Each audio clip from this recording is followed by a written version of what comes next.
سفیر حسین شر 10ویں جماعت کا طالب علم ہے۔ چند روز قبل اسے پیٹ اور سینے میں درد محسوس ہوا۔ ٹیسٹ کروانے سے پتا چلا کہ وہ ہیپاٹائٹس میں مبتلا ہے۔ اس مرض میں جگر کا سائز نارمل سے بڑھ جاتا ہے اور اگر یہ مرض زیادہ بڑھ جائے تو جگر سکڑنے لگتا ہے اور کام کرنا بند کر دیتا ہے۔ ہیپاٹائٹس کے مریض عموماً پیٹ کے درد، پیشاب کی گہری رنگت، بخار، قے اور بھوک نہ لگنے کی شکایت کرتے ہیں۔ مجھے پہلے جو تکلیف ہوئی وہ سینے میں درد ہوا، بعد میں مجھے یہ درد بڑھتا گیا۔ جو کھاتا تھا وہ الٹی کر کے نکل آ جاتا۔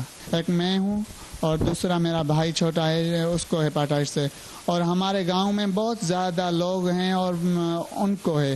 ہیپاٹائٹس کی کئی اقسام ہیں، جیسے hepatitis A, B, C, D اور ای۔ یہ سب مختلف اقسام کے وائرس سے پیدا ہوتی ہیں۔ ہیپاٹائٹس اے اور ای عموماً آلودہ خوراک اور پانی کے استعمال سے لاحق ہوتا ہے، جبکہ بی، سی اور ڈی جسمانی رطوبتوں، خون، سرنجوں اور سرجری کے ایسے آلات کے ذریعے پھیلتے ہیں جن پر ہیپاٹائٹس کی ان اقسام کے جراثیم لگے ہوں۔ صوبہ سندھ کے اسپتالوں کے ریکارڈ کے مطابق صوبے کی 30 سے 35% آبادی ہیپاٹائٹس کی کسی نہ کسی قسم میں مبتلا ہے، جس میں ہیپاٹائٹس بی اور سی کے مریض زیادہ ہیں۔ عطائی ڈاکٹر جو ہمارے پاس ہیں وہ ایک سرنج سے 10 پیشنٹ کو وہ لگا رہے ہیں، باقی اسی کی وجہ سے ہمارے یہاں جو وارڈز ہیں بھرے پڑے ہوئے ہیں۔ حکومت پاکستان کی جانب سے پورے ملک میں ہیپاٹائٹس بی، سی کے ٹیسٹ اور ویکسینیشن کی مفت سہولت دی گئی ہے۔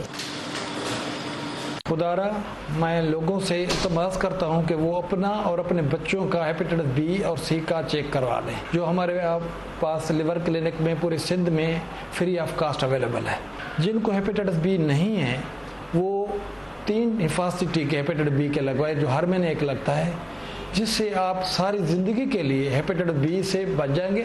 اور ہیپاٹائٹس بی کے ساتھ جو ایک خطرناک جراثیم ہوتا ہے ہیپاٹائٹس ڈی، جو بی کے ساتھ ہوتا ہے، اس سے بھی آپ ساری زندگی کے لیے بچ جائیں گے۔ ہیپاٹائٹس بی اور سی بگڑ جائیں تو جگر کا کینسر بھی لاحق ہو سکتا ہے۔ ہیپاٹائٹس کا آخری علاج لیور ٹرانسپلانٹ ہے، لیکن یہ انتہائی مہنگا ہے۔ ماہرین صحت کے مطابق اس مرض سے بچنا ممکن ہے، مگر صفائی کے مناسب نظام کی عدم موجودگی اور آگاہی کی کمی اس راہ میں بڑی رکاوٹیں ہیں۔ Kiran Mirza, Voice of America, Sukkur.